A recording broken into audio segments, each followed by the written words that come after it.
Well, good afternoon, everyone, and thank you for being here. I'm Hank Cardello. I head the Leadership Solutions Program for Health and Prosperity here at Georgetown's Business for Impact Center. Welcome you. We have a big discussion today and some special guests to talk about the medical debt problem, which continues to spiral with a lot of difficulty for many Americans in the United States. What I'd like to do is just give you an overview of our program today. We're going to show you some recap of a report that you could have picked up right up front. And then secondly, I'll take you through some slides just to give you the highlights coming out of that report. And then we'll have a panel discussion with experts in the space so you can get some perspectives from people who are on the ground, if you would, on this particular issue. But first, I'd like to welcome in Senator Chris Murphy. I believe he might be online. We'll see if we can get him set up here momentarily. There he is. Well, that's me. I don't need to see me. We'll see if we can get Senator Murphy there. I know he's waiting in a Zoom box, which we all know about Zooms. There he is. Senator Murphy, welcome. I wanted to just give a brief introduction to you. Senator Murphy is the junior U.S. Senator from Connecticut. He currently serves on the Foreign Relations Committee, the Health, Education, Labor, and Pensions Committee, and also the Appropriations Committee. Previously, he had 3 terms in the House of Representatives, and he's acknowledged as a leading voice for anti-gun violence and also smarter foreign policy. This event today that we're talking about for medical debt is particularly important to Senator Murphy because in July, he introduced a bipartisan bill with Senator Mike Braun of Indiana dealing with strengthening consumer protection and the transparency for medical debt practices as it relates to consumers. And I think perhaps what says it all is a quote that Senator Murphy made, and that is, "No one should be forced into bankruptcy simply because they got sick." So Senator Murphy, welcome. We really appreciate your time with us, and the floor is yours. Please join me in welcoming Senator Murphy.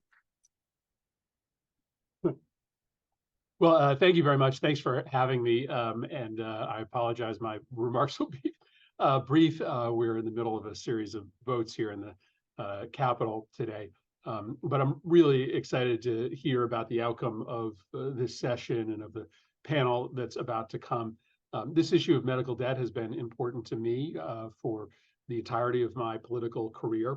I started out as a young state legislator in the Connecticut State Legislature, found myself as chairman of the Health Committee when I was not yet 30 years old, and was told about a set of debt collection practices in Connecticut that at the time were largely being used by the Yale Hospital Network out of New Haven, that were just impossible to justify. People that had only a couple $100s in debt were having their wage garnished, were having their homes and their cars attached, and we're spiraling. And so we changed that in Connecticut, a decade and a half ago, maybe 20 years ago now. We passed legislation that I wrote would change Connecticut's debt collection practices to make sure that people were protected. But this problem, still is, absolutely enormous for too many Americans. You're talking about 40% of Americans that have medical debt, 100 million adults, and almost all of them have debt because of an illness or a condition. It's one thing to go into debt and have your credit report suffer because of a bad financial decision that you made. It's another thing to have an illness or a sickness, that you have, no control over, setting you down into an economic spiral. In Connecticut, this matters because people don't have a lot of wiggle room in a high cost state like ours. It also matters because we have an incredibly tight housing market in Connecticut. We have the lowest apartment vacancy rate in the nation. And so what happens in Connecticut is that you have an enormous amount of competitors for an open apartment. And individuals with medical debt, even if it's a small amount of medical debt, who had a hospital who went after them through the small claims court or the court process, that all obviously ends up affecting their credit. And when you're competing with 10 or 20 other people for an apartment, just that small ding on your credit report because of a sickness that you had or a broken bone can lead to homelessness. And so it's not hyperbole to talk about the spiral that can occur, especially in a state like mine, for people that have had even small amounts of medical debt. I'm really proud of the bill that Senator Braun and I introduced. It was really important for me to make this a bipartisan issue because the problem of medical debt confronts people no matter their ideology or their party affiliation. And so the bill we've introduced, it doesn't do everything I would want to do, but it starts with disclosure, requires much more information to be made public about how specific institutions are handling debt. It limits the ability of institutions to go after debt in the most aggressive ways for a certain period of time, 180 days under our bill.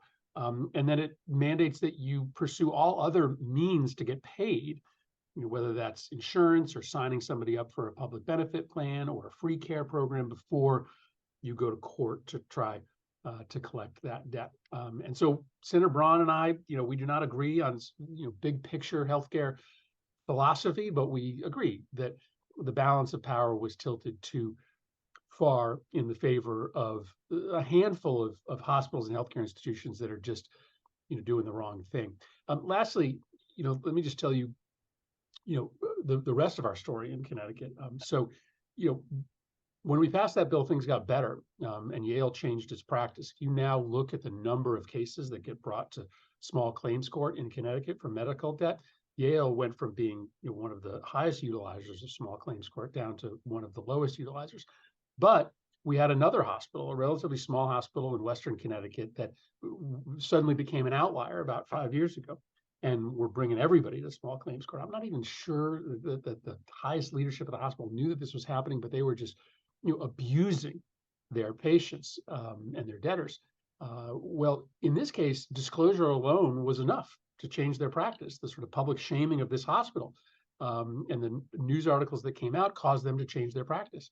And so, regulation is important, but sometimes disclosure and information in this area can be powerful as well. And so this forum raising alarms about the practice of medical debt collection and talking about the impact on people of medical debt, you'll have a impact whether or not you end up being the impetus to get our bill across the finish line. So for folks that don't know anything about it, please check out our bill, the Strengthening Consumer Protections of Medical Debt Transparency Act. I think one of the only bipartisan bills in this space, and I really look forward to hearing the results of this event. Thanks for letting me kick it off. Thank you, Senator Murphy. Thank him for joining us today. We really appreciate it. And it gives us some great background to build on our conversations today. So before I get into my slides, giving you a recap of the white paper that was published that you picked up on the way in, these initiatives don't happen on their own. It takes a lot of people to make it happen. And I'd first like to welcome Leslie Crutchfield, who's the Executive Director for the Business for Impact Center here. Mona Sharaf and Safia Baxter, Evan Fossen, Joe Weinstein, and Sammy Kraus at Georgetown. Again, these are the folks that made today happen. So I really appreciate their help. And from Falls Communications, Annie Marino is here with us today. I thank Annie for tireless work on this paper, as with our associates, Christy Carlson and Nicholas Smith. So thank you all for making this happen and making my job easier to make this happen. So let's get into a recap and let's talk about the issue. Last year, we had a similar forum on medical debt, where we really broached the subject. We had a lot of factual discussion as the issue was starting to bubble up. And now we had a chance to really do a deeper dive into the topic and to be able to share some new insights today. And our title this year is The Casualties of Medical Debt. It's not only the consumer, as Senator Murphy mentioned, which is true, but also we had a chance to look at the economics facing the healthcare system. So you have a number of players here who are impacted. And before I go into that, I just want to state, what our mission is here and why we're even involved in this, what I head up.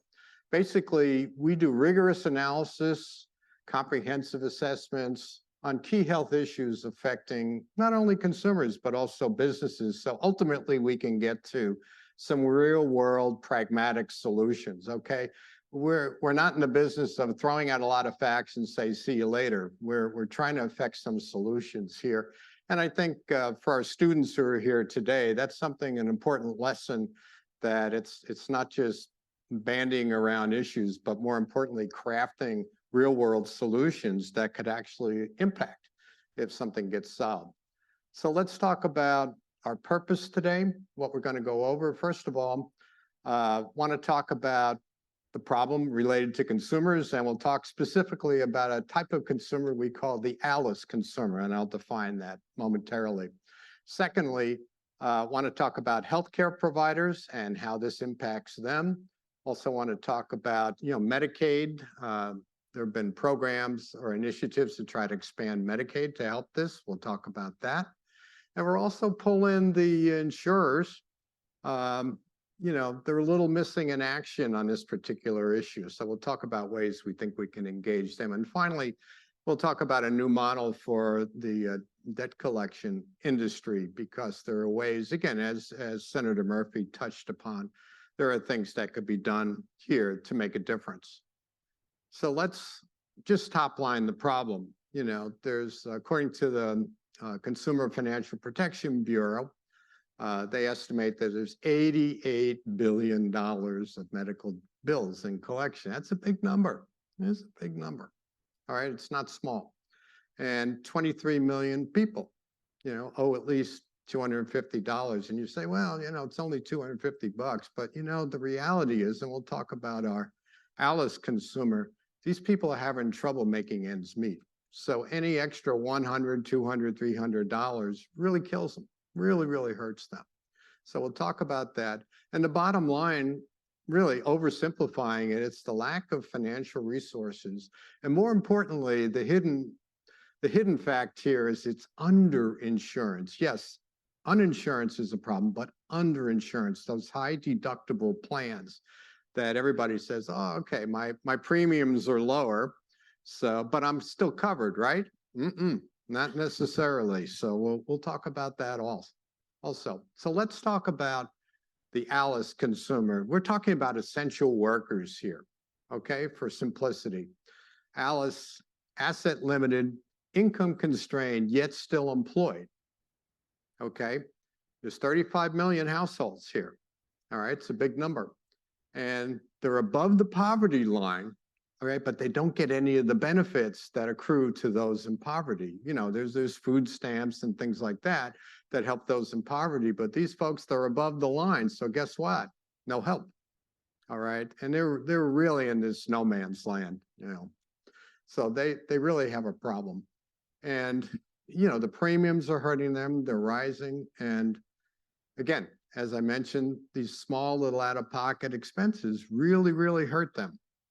And we'll share some analysis. For instance, Capio, non-performing asset collections company, supplied their information to us, and we found that a lot of the medical debt in collections really came out of this ALICE consumer group, 70%, big number. And that tells you where the problem is. And just for purposes of our discussion, we even broke the ALICE down to the lower rung, ALICE 1, then ALICE 2, ALICE 3, approaching middle class. And you'll see through our analysis, that's the way we look at them. But when you look at the balances, you can see in red there, that the balances that the Alice consumer is dealing with, averages higher. And again, unlike the poverty group, which has very high balances too, they get some help. And in fact, in many cases, there's charity help available for those particular consumers. So, the Alice consumers easily has a balance that's over a quarter higher than middle class, or I always like the definition of wealthy. They're not talking about the top 1%. They're talking about those over 400% of the poverty level. And then just looking at the change in the data we looked at year over year from 2020 to 2021, you can see that the medical debt balances came down for every single other consumer cohort except the Alice consumer. It went up. It went up. So not only can I afford it, it went up. So talk about squeeze. This is classic squeezed, all right? Economically squeezed, very difficult. And then even when they have insurance, look at the green bars here over the last 4 years. You can see that their balances, the Alice balances, are higher than any other consumer cohort. So again, this just manifests in that they really are struggling here, all right? They're having a tough time. All right, so the problem's real. It's not hypothetical, it is real. So that's the consumer. Let's now look at the healthcare system, okay? Having run some businesses myself and having negative cash flow in certain circumstances, I know what that feels like. So hospitals, healthcare system, medical, doctor practices, things like that, the numbers have to work. They have to find cash flow, they have to make revenues, they have to pay their bills, okay? And what we found is when we looked at 2022 data, more than half of hospitals and healthcare systems lost money. Now, as business school students, that's not sustainable, okay? That's not a good place to be. You can't say, all right, you had a bad year.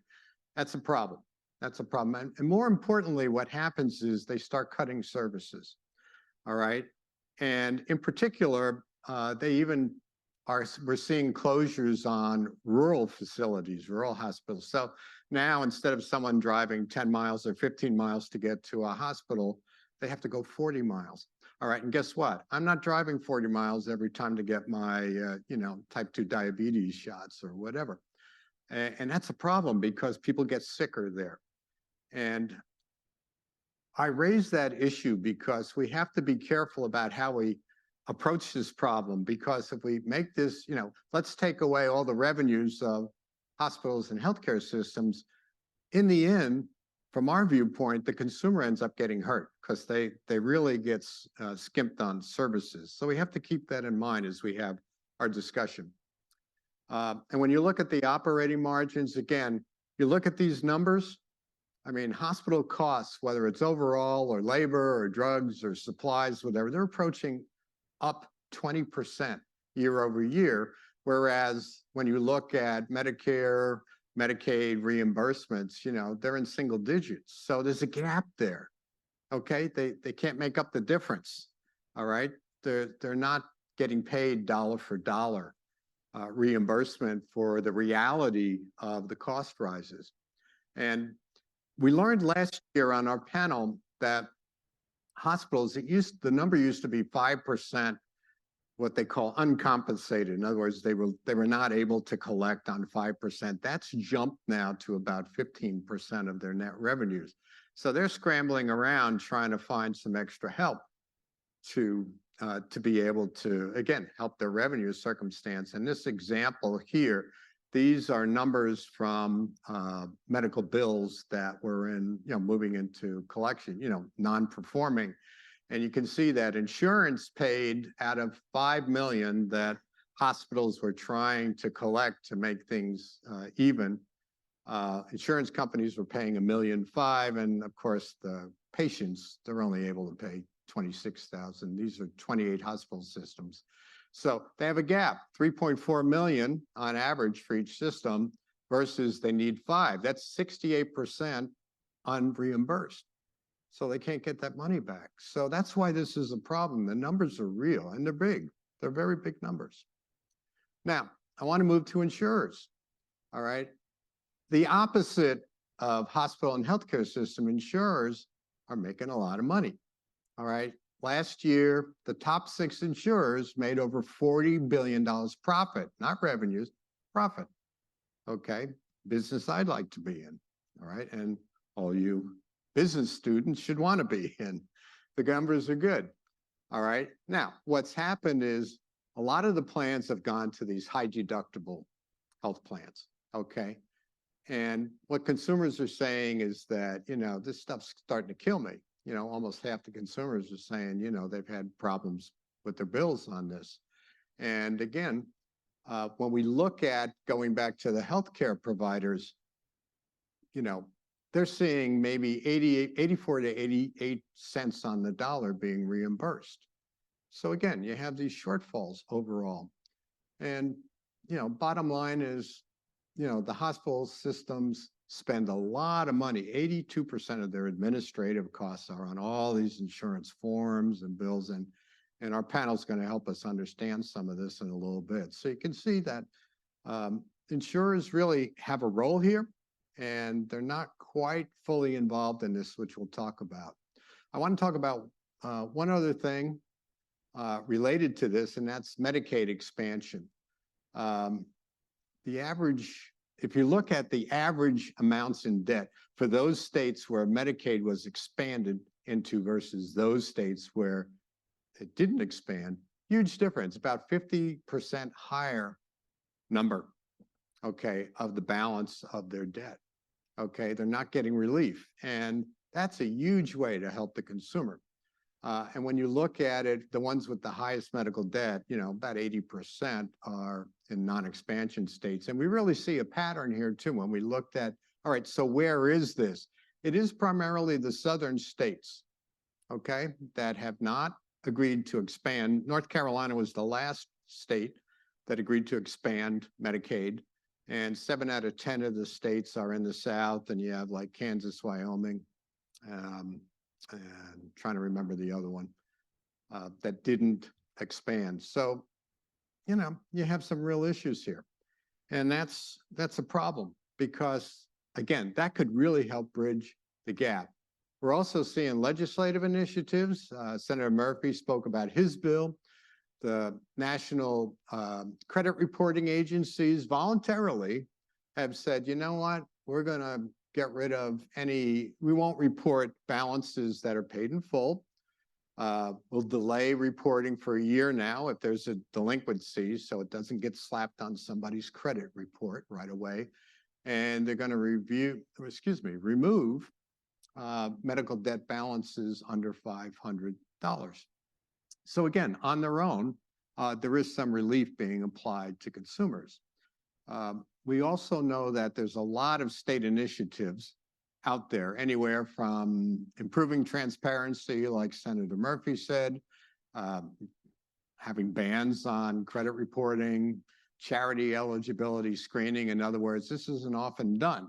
There are a lot of consumers, especially those under the poverty line, that qualify for charity. And guess what? That's not done up front. All right. So then you have people chasing after you to pay your bills when they should have qualified for that. So there's a number of initiatives out there. It kind of begs for other solutions, which we'll get into. And we'll talk about some of the prescriptions that are coming out of our report. First of all, the Alice consumer needs more assistance. Okay. Bottom line, they're in no man's land. And this problem to me is beyond medical debt. Okay. They have credit card debt. They have auto loans. Okay.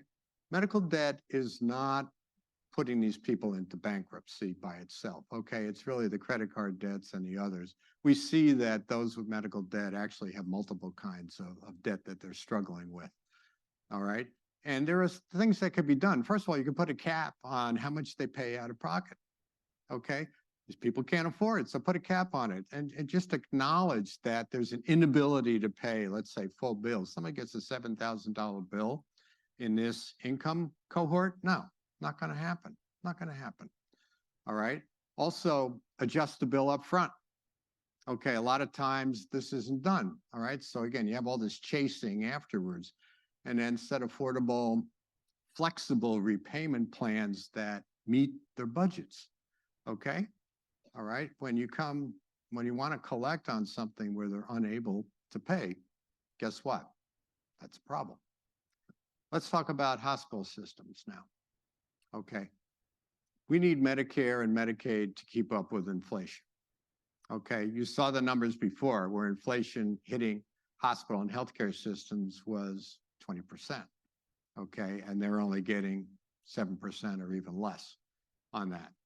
Okay. We also think that we're trying to mitigate the fact that services are being cut, and really important, the rural services or facilities get closed down. We don't want to do that. So again, if we do that, we're going to really help the consumer. Again, hospital healthcare systems are losing money. More than half of them are losing money. So we believe this is an important criteria. Insurers, bottom line, they need to get in the game. Okay? They're very profitable. They're not paying out any charity to anybody, and they've upped their high deductible plans, things like that. So we think that there's a number of things they could do. Number one, they can identify the patients who really need financial assistance up front.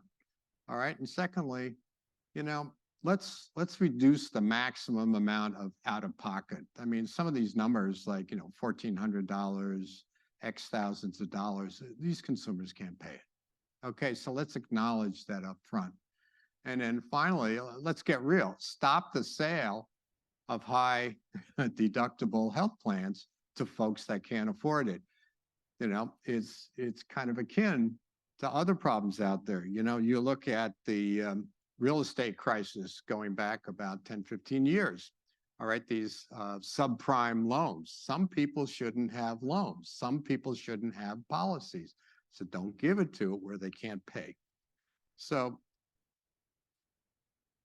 let me get to the policymakers, because again, I think Senator Murphy has made a big step in that. I think there are incentives that could be provided to states. States think they're going to lose money by expanding Medicaid, and that's not the case. There've been some analysis that show that doesn't happen, but there are some incentives. There's 2 years incentives for some states right now. I think expanding those so that they want to take it, and that will help the consumer. And also, we want to help the ALICE consumer deal with it. And again, it's getting the amounts to be repaid. You know, put ceilings on the amount. I think that's a biggie. And, you know, let's come to a balanced solution. I think we're going to talk a lot about ALICE consumer. We have a sick healthcare system. We have to strike a balance how we deal with the problem in a way that doesn't create unintended consequences to other parties. And then finally, there's a host of things that we'll talk about on our panel today that we believe the medical debt collections industry can change, anywhere from offering affordable payment programs, don't charge interest rates or fees, no legal actions, no threats of legal actions.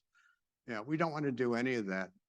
We want to make sure that the records, one of the biggest complaints that's out there on this is people hear from people who want them to pay bills and they have inaccurate information. It's not validated. So it's like, why are you calling me? And part B is, who are you? Because oftentimes the hospitals aren't the ones calling them on that. So there's a number of things that the collection industry can do. And again, we'll talk about this on our panel today. So with that, that gives you an overview of what we're going to talk about today. And at this point, I'd like to invite my panelists to join me up here, right up front. And I'll give you a brief overview of who we have with us today.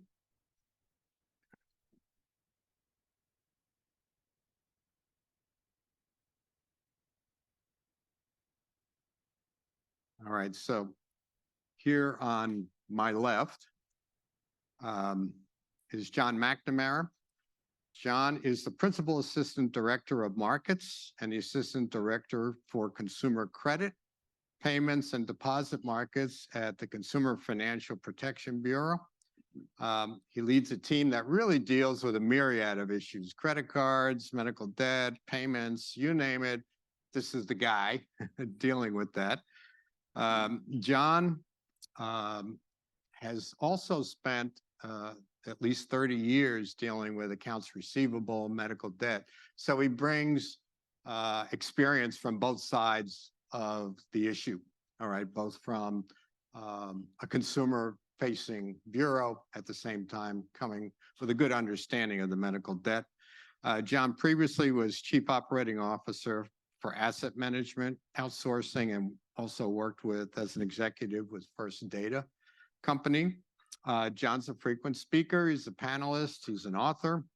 And in 2011, John was named an ACA International Scholar and Fellow. Thank you for being back again, John. And our second panelist here is Sharon Funk. Sharon is the Executive Vice President of Revenue Cycle at U.S. Acute Care Solutions. She leads a team there of over 360 people with oversight of what they call the revenue cycle function. Sharon's going to be able to tell us all the nuts and bolts that go on behind the scenes relative to dealing with the billing and the processing and the confrontations that the healthcare system has to deal with on medical debt. Before her time with U.S. Acute Care Solutions, Sharon was Vice President at NetGen Healthcare, and she was also the owner and Chief Operating Officer for Matrix Management Solutions. So Sharon, we look forward to your insights coming from a different direction on this problem. And then our third panelist is Mark Detrick. Mark is the Chief Executive Officer of Capio. Capio is a non-performing asset acquirer, right smack in the middle of this issue. Mark started out as a CPA and worked originally with Price Waterhouse in Atlanta. Mark is one of the co-founders of Capio, and Mark has determined and taken the leading role to take this industry and have it be more consumer friendly and focus more on coming up with solutions to help the consumer become more financially sound. All right. In other words, not focus on medical debt, but how do we help the consumer not only crawl out of it, but help have a sustainable and healthy financial future. I also will mention that Mark is a graduate of the University of Georgia, so he's a happy camper that the Georgia Bulldogs are ranked #1. So that's why Mark is smiling today. So welcome, please welcome our panel.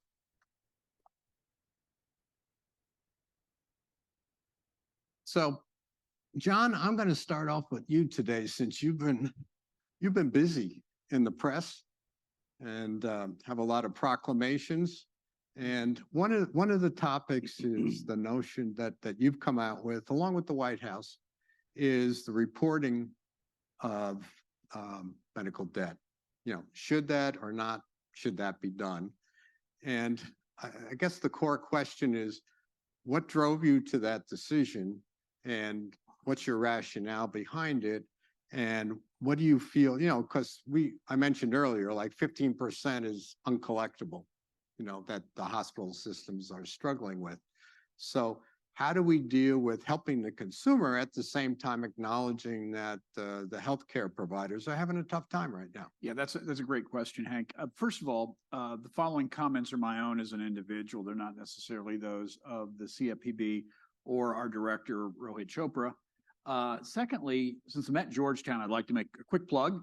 For Georgetown law folks, we are hiring enforcement attorneys. For undergraduates, we are looking for directors, financial analysts. So if you're an undergrad interested in getting into policy, this is an incredibly wonderful program to get your hands dirty with policy for a very significant regulator. So aren't you glad you came today? So consumerfinance.gov, look for our career site, and you'll find the rest there.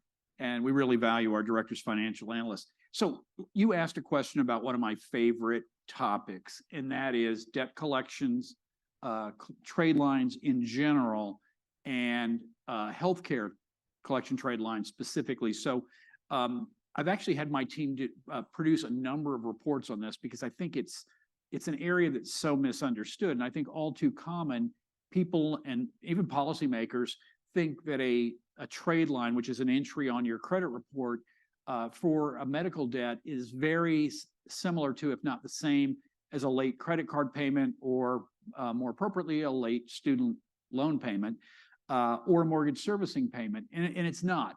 So some things are very, very different. So our own research showed that, if you're late on your Citibank credit card payment, Citibank is going to furnish that. They're going to go to their system of record and they're going to say that you're late. Our research showed that in the medical and debt collection space, 99.4% of these trade lines are furnished by someone that doesn't own the debt. It's furnished by a third party, typically a collector. So there's already a concern about accuracy. And I can tell you, if you look at our consumer complaint data, reports about credit reporting agencies, far and away, it's the #1 area of complaints year in, year out, with just sort of alarming consistency. And then complaints about accuracy are right up there.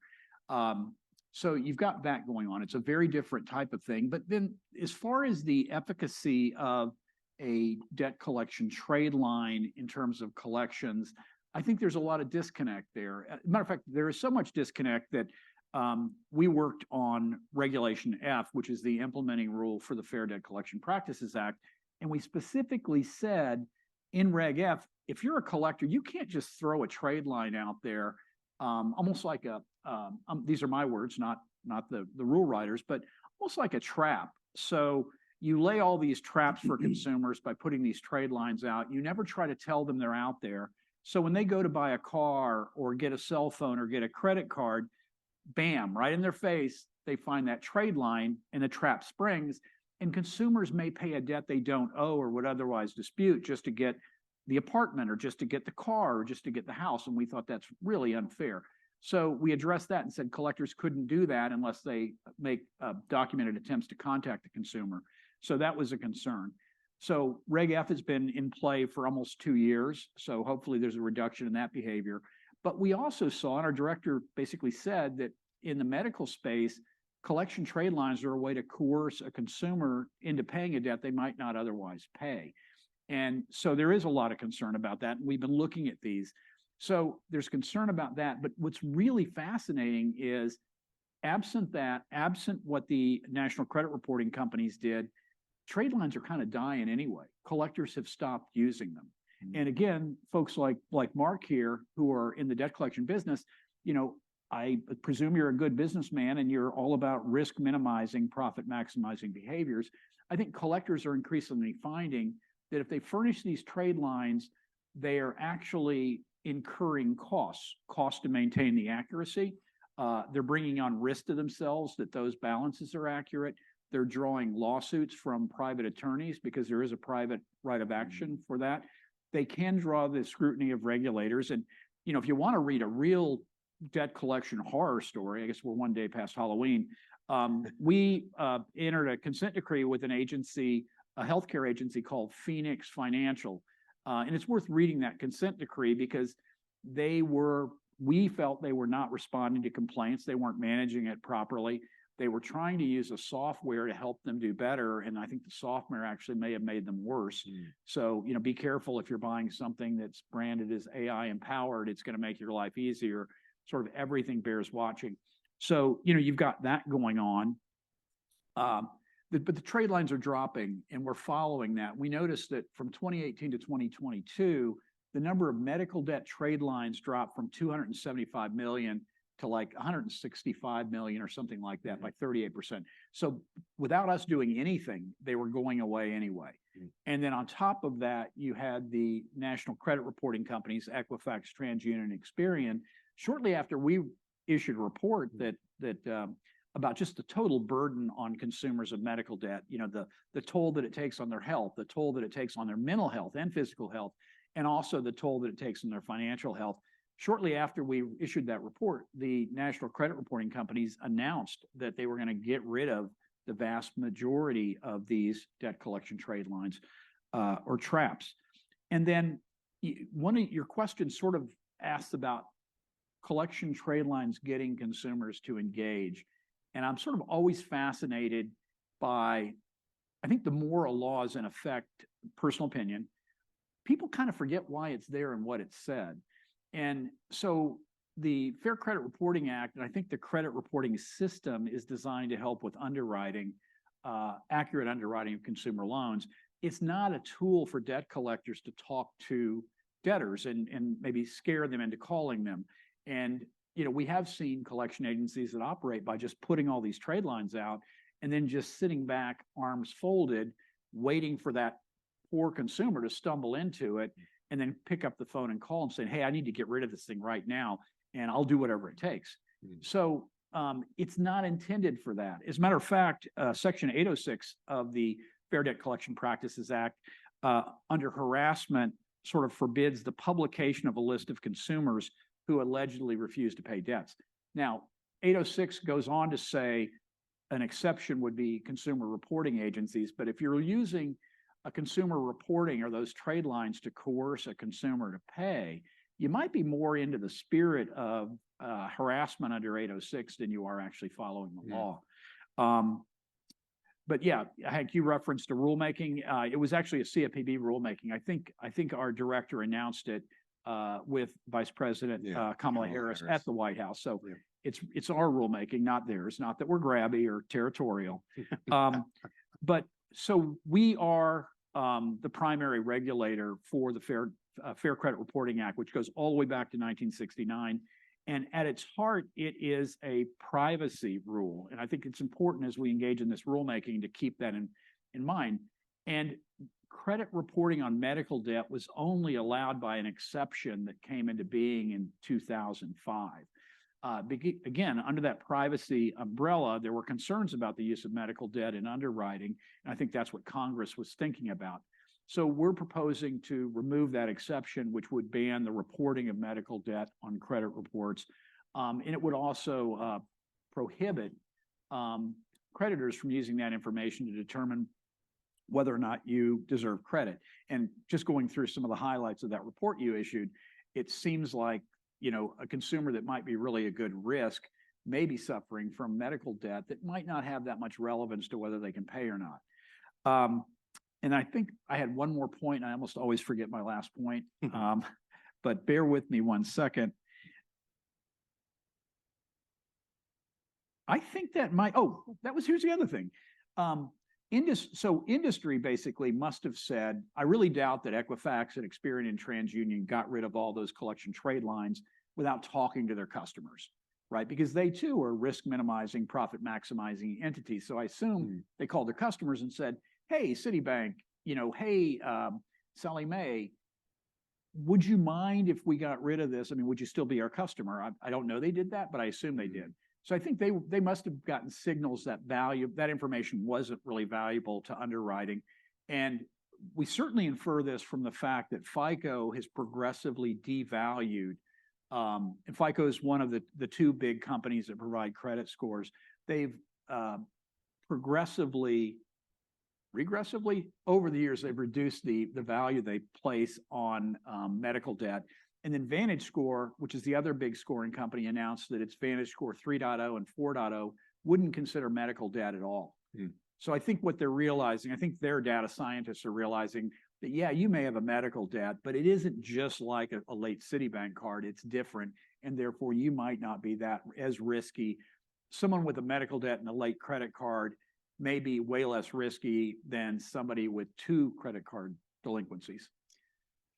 Well, John, you had a couple of things to say there. Yeah, absolutely. Hey, you made the mistake of asking me about debt collection trade lines. No, you know what, a lot of points that you made. Mark, I'd just like to get your reaction and perhaps your perspectives on this topic. Sure. So I wrote a couple things down. Really, I don't disagree with a lot of the protections that have already been put into place. So you talked about Reg F, notifying people before you report. We agree with that. You mentioned the 1-year delay before a medical debt can be reported. Indirectly, you mentioned it. We agree with that. What that is someone who goes into bad debt, it can't be reported to the Bureau until it's at least a year old. probably the biggest reason for that is you need time to figure out your insurance between the healthcare provider and the insurance company and the individual. Sometimes someone had medical debt because they got sick. They need time to get back on their feet. So that 1 year delay, we think makes sense. We support that. We think those are good ideas. Interesting comments about in other credit markets, the owner's one reporting. We wouldn't be against talking about that too. So with the recent CFPB announcement about is it the way to put it, a forthcoming rulemaking process? Is that the way to put it? Yeah, so I think we published the SBREF outline that stands for Small Business Regulatory Enforcement Fairness Act. But if we are engaging in rulemaking where we think a significant number of small businesses are affected, we are required to convene a panel of those small entities along with the Small Business Administration Advocacy's office, as well as the Office of Budget, and sort of get their thoughts. And so that happened. And then at some point, and right now we're encouraging comment. We want to hear from industry and from academics and anyone with a dog in the hunt about how that rule might impact them. So we agree with those things I just mentioned. I'm going to add something else to it, believe it or not. I'll take note. And that is because of the way that medical debts arise versus other kind of debts or other kind of credit. It's pretty rare that someone who's paying a medical debt gets credit on their credit score for it. Okay, so you get a credit card and you pay on time for the first X number of years, it helps your credit score. Only when you don't pay does it hurt you. With medical debts, for the most part, to your point, 95%, or maybe you said 99%, are from collection agencies and things like that. Well, that's by definition a negative. And so we have a different proposal, another way to look at it. We've actually submitted it to the CFPB. We'll be participating in the process as it goes along. And we think this is a way to help more people versus just trying to avoid some unnecessary harm. And so we think that if a healthcare provider or a collection agency wants to use the credit reporting system for medical debts, they should have to report payments as well as non-payments. Okay? A lot more people are paying their bills than aren't, so now that's going to help their credit score. You know, if you think about it, medical bills aren't intended, they're not planned for. So if you find a way to get that paid, we think you should be helped. We think you should help your score. So we think that's important. We would suggest that there would be minimal requirements and even restrictions on collection activities for someone who wants to participate in this system. So some of it actually agrees to some of the things Hank said. There's some others as well. If you're going to use a credit reporting system, and again, we think medical debts are different than other debts, let's not charge those folks interest. Let's not charge them any fees. They don't end up with being worse off than they are already by having this debt. Let's not sue them. Let's not litigate. Litigation is a totally normal form of collections in a lot of businesses. We think it shouldn't be done in healthcare, and we're suggesting it wouldn't be done if you're going to use a credit reporting system. And then finally, with that 1 year delay, and I hope I'm not taking too long to answer this. With that 1 year delay, in essence, it's not really medical debt yet, right? You have insurance, you got to figure that out.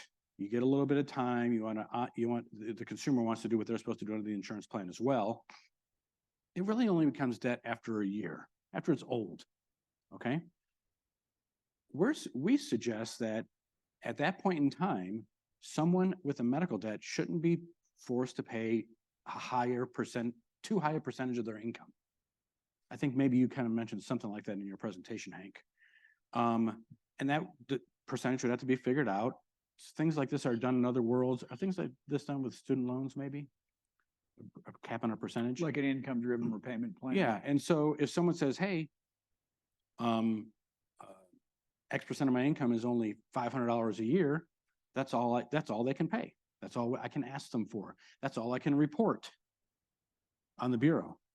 And we also think because medical debt's different, you shouldn't make them pay forever. You should say, look, yes, certain debts that you incurred and you fell behind on, you should have to pay it in the long run. But medical debts, we are suggesting a 2 year time frame. And so we hope that this will help a bunch of people build their credit scores, reduce any harm at all, because we're going to reduce those balances a lot. We found that by doing this already ourselves in a certain way, the average discount is over 70%. the percentage of their income they're having to pay is low single digits. And it helps the consumer and it still gets this thing taken care of. So that's what we think is a proposal to look at.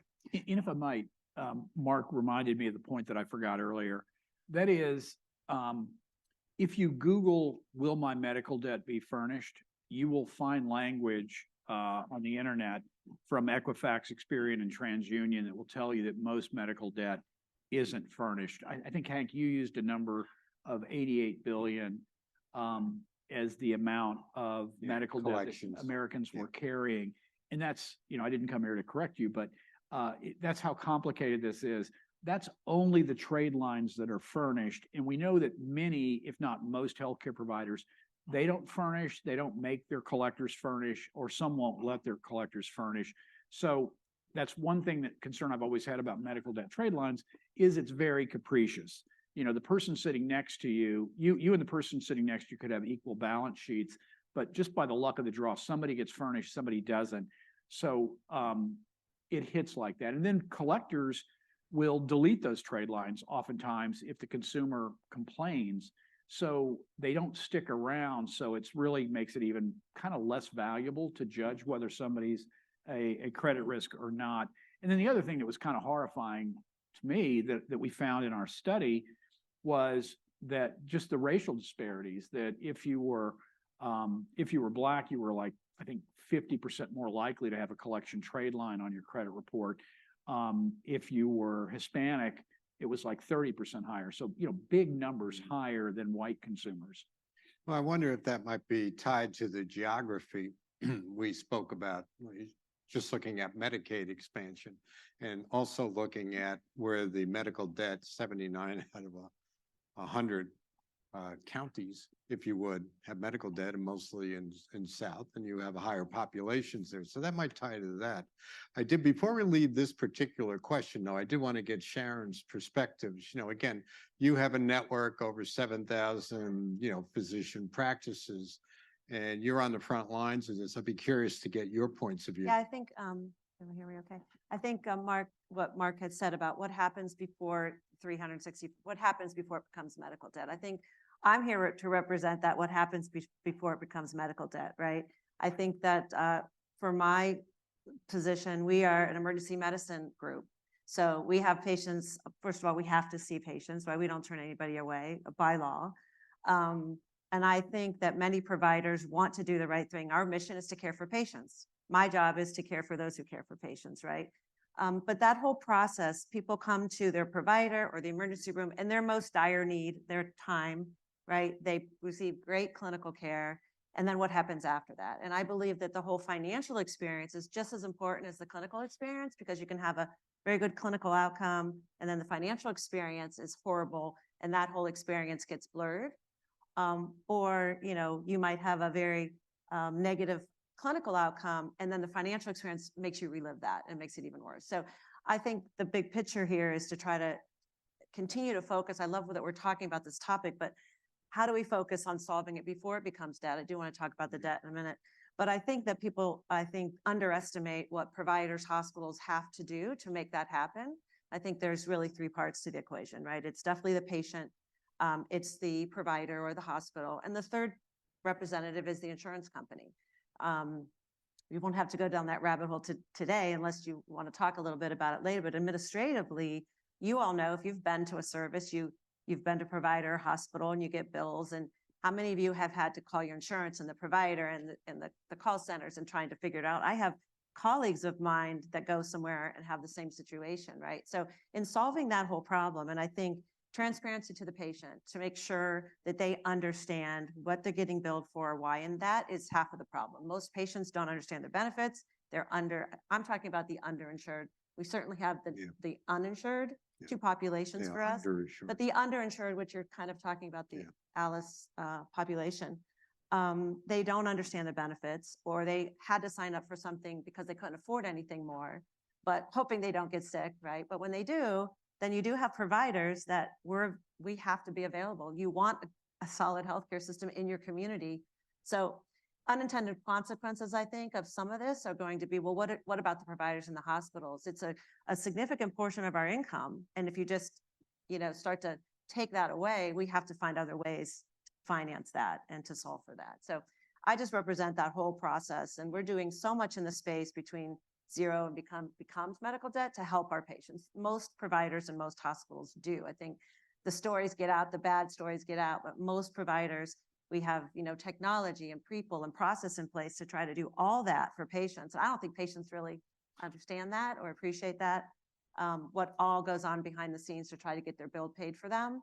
And again, there's 3 parts to patient responsibility in that, the provider, and then of course the insurance company. I do want to ask 1 or 2 more questions because I want to leave enough time for any questions from our audience. But you mentioned transparency a moment ago, and I want to ask Mark, Senator Murphy's bill focuses on transparencies. What kind of changes can your industry make, to improve the communication with the patient and fairness to consumers? Yeah, so that legislation highlights a couple things for me. One of them is the need for and what we support, any number of systemic fixes that'll help consumers. And here's what I mean. Maybe the easiest one to understand with respect to medical debt is the no surprise billing stuff that went through. It caused confusion for consumers when they had insurance, went to a hospital where they were covered, but the radiology bill wasn't covered, or the physician bill wasn't covered. That's what that was intended to solve for, okay?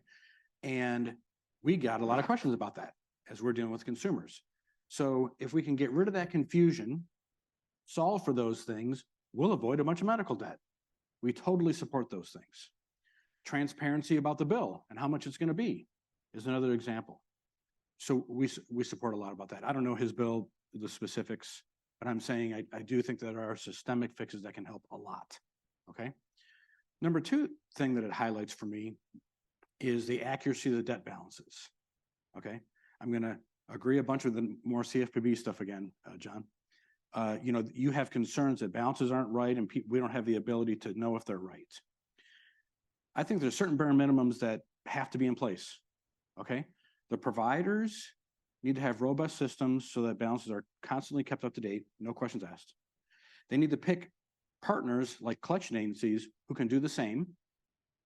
And then we need to pick providers who have that attitude. So we know we can verify these balances. When we get a portfolio of accounts, we need to scrub those vigorously to make sure all the data is correct. Okay, that's bare minimum. When people call, we need to show compassion. We need to take the time it takes to answer their questions. Okay, we need to stop collection until that's resolved. And we need to have access to the data to check it. In our case, what that means is 1 out of every 4 or 5 people is not collecting money, they're answering questions. We have access to our clients' systems so that we can look at the transactions, look at the data, and we can prove that the balances are right or not. Okay, so that's what it highlights to me. We think those are no-brainers. As an industry participant, the people that we know agree with that, and we need to make sure everybody does that. So as part of helping the consumer, does fintech or financial technology or apps help them get on their feet? Is that something else that could be added to the way the industry has been practicing? So, great question. Last year we acquired medical debts for another like 4 million people. Okay, and it's occurred to us over the years. Most people don't end up paying those bills. Okay, we understand that. That's how it goes. But all those people are in medical debt, and all those people have needs. Traditionally, as a collection agency, what am I doing?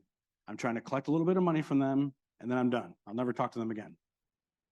It's occurred to us, and what we're trying to lead industry to do too is, hey, you know a lot about these people. You know a lot about these medical debts. You know why they're going into debt. Is there a way to help them? Okay. You're right about the Alice consumers. Okay. our consumers have less mortgages than average, more car loans than average, and they have credit cards, but we're not sure they're always very good credit cards. Okay, so, and the average, I think you might say something like the average medical debt's almost $1,000. Actually, over 60% of the accounts are under 500. There's some big ones which drive the average up, so you're correct. But more of the accounts are under 500 than anything else. So they're averaging 250, say. Okay, so a little bit can go a long way.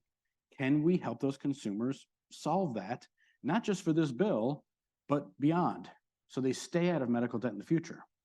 Okay, well, they don't have savings, they don't have access to credit or good enough credit. Can we help them do that? We didn't see a specific solution for that. We actually started our own app that helps people understand what they can afford, helps them save. We don't charge them anything for that. Someday we'll help them build credit. Okay, so yes, so we think that as people who are dealing with folks with medical debt, participating in this, we know a lot. We're engaging with consumer advocacy groups. We're engaging with others. We think we can participate in that solution as well. John, any thoughts on what Mark's saying? We, I think what comes to mind is like the markets group sort of engages new entrants early to understand how they're trying to solve problems. We're aware that there are some new entrants in the medical debt space trying to offer sort of no interest ways to pay back the debt, which could be consumer beneficial. But at the same time, there's also that we have big concerns there. We actually had a field hearing a couple months ago about medical debt financing. And we received a lot of comments on that. We're actually, my team is going through those now, but we're, medical credit cards that can be used at a provider. What we heard in the hearing was really a lot of animus toward deferred interest. And deferred interest is something where it's, no interest at all for a period of time. But if you don't pay by the time that the payments start in, basically interest accrues for that entire period. And so you're hit with a really big surprise. And I think it's pretty frequent that many of those deferred interest plans fail. We also had big concerns that the healthcare provider, and of course, they're just trying to get paid. We certainly understand that. And they often have cash flow concerns, are tempted to maybe overpush lending methods to the patient early on. And then we're always concerned if something gets between the patient and charity care or other financial assistance, which they're deserving of or which there is available for them. So yeah, lots of concerns, but also hope. I mean, that there are, apps that allow consumers to get the health care they need at a cost that is reasonable, disclosed, clear. And again, some of them I think are using almost like a buy now, pay later model to use interchange and to use the equivalent of merchant discounts. So the consumer or the patient gets an interest-free loan to pay back the debt. Yeah, Sharon, your thoughts? I on guess that? what I would say is, many provider groups, sometimes that is the only alternative to go to some of that, but I would agree. The majority of the provider groups, though, try to meet the patient where they're at, right? With a solution before even it gets to that. For us, we follow all the financial policies of our hospital partners. We're in the EDs of our hospital partners. We follow all of the financial policies. We try to accommodate everything before that for a patient, before they get to that medical debt. So I think there's a lot of discussion there. I think I did have a comment about the No Surprises Act. I believe that the No Surprises Act was one that it will reduce medical debt absolutely for out of network, right? You go into the hospital, your situation, the hospital's covered. Maybe one of your radiologists or maybe even ED in some cases is not covered and you're getting a surprise bill. Those bills are going away. That will absolutely reduce medical debt. Now, there are some unintended consequences for us as providers. We don't have to go into that today. And that's where the payer came in, that they found some loopholes in that law actually benefiting the payer, not the provider or the patient, which was not the intent. So that's what I worry about even when we get back to the credit reporting, what's the unintended consequences for then the provider? So we're here kind of help, having to come up with solutions and technology to, again, we're always having to reinvent ourselves to get our cash flow back to just where it was, not above that, just back to where it was. So we're already seeing a softening in our collections based on some of the recent, not only what's happening in the market and to patients, but some of the recent changes. We're seeing some softening. So we're going to have to make up for that. Money just goes away, right? get it from anywhere else. We don't get it from our patients and our insureds. We have to find other ways to get it. But again, back to no surprises, I believe that's one of the, best things for the consumer and the patient that has come along a long time. Yeah. So final question for you individually. Our theme today is that we're looking at, we understand there's a consumer segment out there that really is struggling here, our Alice consumer. And we're also seeing that hospital systems, healthcare providers aren't getting a free ride here, unlike, let's say, the insurers who are highly profitable. So can you capitalize? John, let me start with you. If you walk away here, what in your mind is a potential solution to try to address both? In other words, so we don't get unintended consequences for some of the thinking to help. Do we overhelp the Alice at the expense of the other, or is there a way to balance things out? Yeah, that's a big problem to solve. And I just want to remind folks, as a regulator, like our dogs in the hunt are the Fair Debt Collection Practices Act and the Fair Credit Reporting Act, and we're the primary regulator for both of those. We have enforcement authority, supervisory authority, and rulemaking authority. I guess a personal observation related to that, I was at an event recently where someone cited a study that said, hey, most consumers are happy with their insurance. And that kind of got my attention. And it turned out the population was really young and hadn't used it. And then I tend to think in metaphors and analogy, and it's kind of like being a young person. I think they had high deductible healthcare plans. Yeah. It's having a high deductible healthcare plan. You might think you have a good deal and it's really, really a good value until you have to use it. It's sort of like saying, I don't have to jump out of airplanes, very often. But at some point I probably will, but I'll just get the cheapest parachute I can find. Kind of similar. So it could have really outsized impacts on the consumer. I'll remember the parachute analogy. But we as a regulator will stay very, very focused on making sure that, going after lawbreakers, looking at repeat offenders, and making sure that consumers get a fair shake relative to consumer financial services lives. Okay, Sharon, your thoughts, bottom line. I think the bottom line for us is just continuing to find ways to help our patients. We have to continue to provide the care, help our patients along the way. And, I think from a technology solution, you mentioned on systems, systems have to talk to each other to make it better for the consumer, right? We have found that if patients if we reach the patient, a lot of times the private practice doesn't have the ability to reach all these patients, and then all of a sudden they send it to collections, right? So by putting a lot of technology in place that patients are aware, text, phone, email, they're aware of the debt. That's the first problem. Half the time they're not aware or don't understand it. So, and just solving for that problem along the way, I think will, solve for the problem down the road. So, yeah. Mark, your bottom line. So thanks everybody for doing this. This was fun. I would say I'm encouraged. So John and I were on this panel last year too. I think we agreed a little bit less last year. Maybe we agreed a little bit more this year. I'm not sure.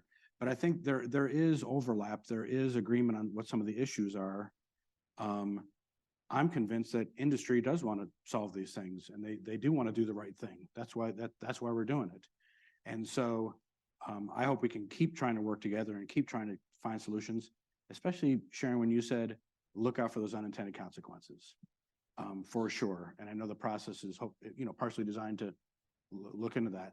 And so we're looking forward to participating. All right. Well, we've left a little bit of time for questions. We have folks with microphones around. Anyone like to ask any questions of this panel while we have them as a captive audience? There we go. We have one over here.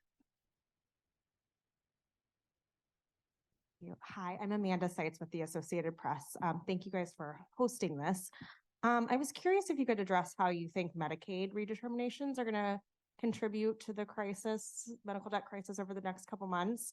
And Sharon, maybe you have some anecdotes of how providers are already seeing this problem in the billing side of things, people going to hospitals or to private practice and not knowing that they are no longer covered. Yeah, I think it's a real issue for us, right? For every life that we treat that's uninsured or at least insured by Medicaid impacts us financially. And you're right, if the patient becomes uncovered, they may not seek the care, we're starting to just see it hit us a little bit. Haven't quite felt the impact, but certainly a concern that if, of course, if the Medicare coverage lapses, it's a direct hit for us and our providers and our sites for sure. I would add, it's sometimes when you have data and then you turn it into a format to visualize it, some things just smack you.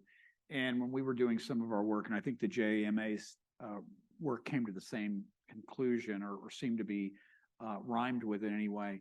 When we looked at sort of Medicaid expansion or lack thereof, the southern states, and the fact that I think the number of consumers in southern states that had a medical debt and collections was like 23.8%. And in the Northeast, it was like 10 point something. I mean, that is a huge difference. Yeah, big difference.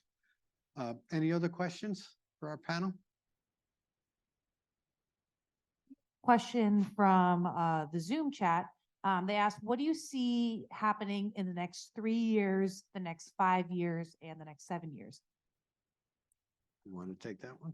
I tend to be optimistic. And so I said earlier, we spend a lot of time talking to industry, talking to providers, understanding what's going on. I think I'm seeing a trend by the ACA, Affordable Care Act, covered hospitals that are nonprofits, and therefore they're very concerned about ECAs, extraordinary collection activities, which are debt sales, collection report furnishing to the credit reporting agencies, and then litigating. They seem to be moving away from that. I think they're churning the numbers better, and they're looking at them and realizing that a hospital that doesn't litigate against its patients, which could be kind of wildly out of sync with its mission. They're realizing the efficacy of litigating a patient who doesn't pay the bill, it's not there. The juice isn't worth the squeeze. And it feels like more and more of them are going away from that practice. I would say one of my thoughts on something Sharon said. Sharon said, folks have a good clinical experience. We don't want to have bad financial experience. Okay. Agencies are starting to think about that too. And I see an emphasis on that being really important, but I also see finding ways to help people, even if they can't pay these medical debts. They're out there, their need is real. Some literally can't. I mean, it's just impossible. So is there something we can do for them? I see more and more progress happening there. Okay. Well, please join me in thanking our panel for their discussion today. Thank you. Thank you for being here. We really appreciate it. And if you have any follow-on questions, please pass them along. We want to be of service to you. And again, thank you for coming today. We hope this was a useful session. Thank you.